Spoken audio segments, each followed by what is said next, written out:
Hey guys, Anthony from Anthony's Customs here to review a new Transformers Dark of the Moon figure. This is the Human Alliance ROADBUSTER figure.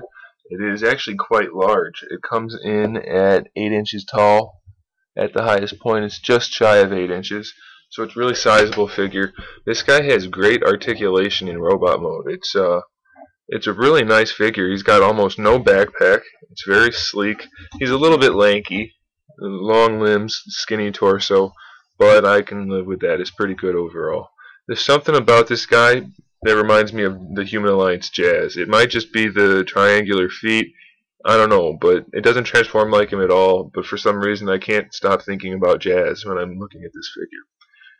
But other than that, it's a pretty nice ROADBUSTER figure. He's got so many little moving parts on here for the transformation. It really brings him into a nice robot mode. You'd have to transform it to see it. The long transformation is pretty complicated, but it's really nice. The engineering is really cool in there. He's got two mech tech accessories. This is just like a little unpainted chainsaw type thing that moves a little bit. That's basically just for the transformation, but it does have that.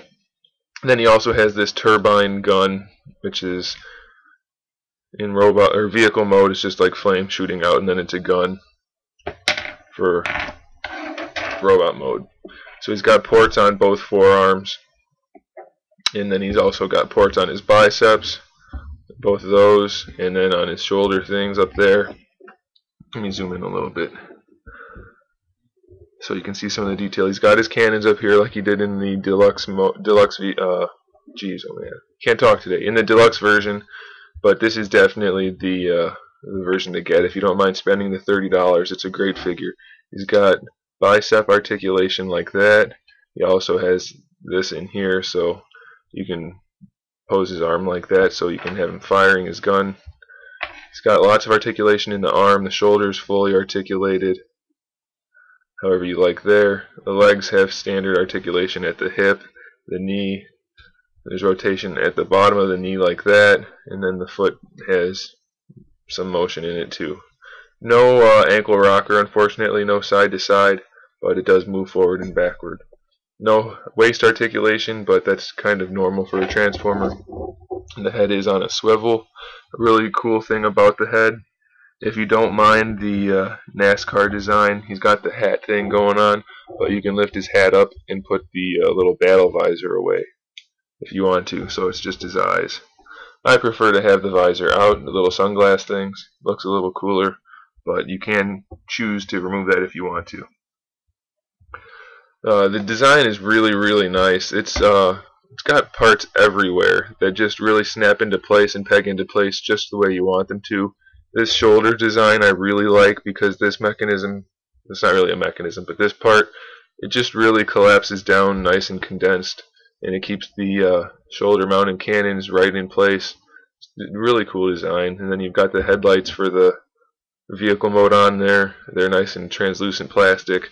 A lot of detail. You can see some of the decals on the hood of the car show in robot mode. There's one, and then on the other side, and then some of the numbers on the arms, obviously. There you go, and on the back. He also has this little gun that folds up for his little Human Alliance partner to use. It's really cheesy looking though. I don't care for that. And the guy doesn't fit well. Let me grab him and show you, even though it's terrible. This is your Human Alliance partner. It's like Sergeant Recon or something like that. I don't know. It's some goofy name. It's a cool little figure, I guess, but it wasn't in the movie at all. And I don't think it needs to be there. But he does fit inside in vehicle mode. I'll show you that in the other review. And he does kind of fit on this gun. All you really do is flip this down, and he's supposed to sit on that, like kind of like a motorcycle seat,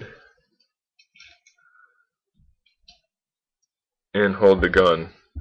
But he doesn't really hold it too well. And you can peg his feet in to these tabs right here on the clear part, but it doesn't fit that well, and it's just kind of silly. So you're probably just going to end up leaving the gun just like that. Leave it behind him. It's not necessary, and it's just kind of goofy looking. But it is a really cool figure in robot mode. He's nice and tall, built well, has nice articulation, really no complaints. So for the robot mode, I'm giving this guy a 9 out of 10. Looks really good. Accomplishes the task, so to speak. Transformation's really nice. There's really nothing to complain about this guy. It could have a little bit more paint, but it does have enough contrast in the plastic, and there is enough paint on there to where you're not really going to miss it too much. It's a really cool figure. I do recommend it. So there's the Human Alliance ROADBUSTER robot mode. If you're going to leave him in robot mode, definitely pick it up. We'll talk about the vehicle mode in the next review, so keep an eye out for that, and in the meantime, keep collecting.